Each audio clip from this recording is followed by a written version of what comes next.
So, good afternoon guys. Mahamog na kalangitan. Ang tema po natin ngayon ay sa John chapter 14 verse 23. Nakunan niya po Jesus. Noay ayatin dak aywan nam dagiti sa sook. Kat ayatin nakamot ti amak. Kat makipagyanak tuking ka. So ngayon guys, isipin natin na ang Panginoon ay handang umalalay sa atin kung gusto natin papasukin sa ating puso at isipan.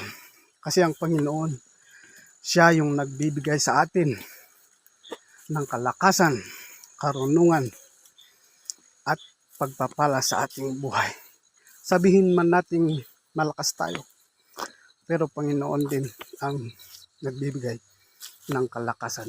At kung pinatahan natin sa ating puso, yun ang pinakamaganda.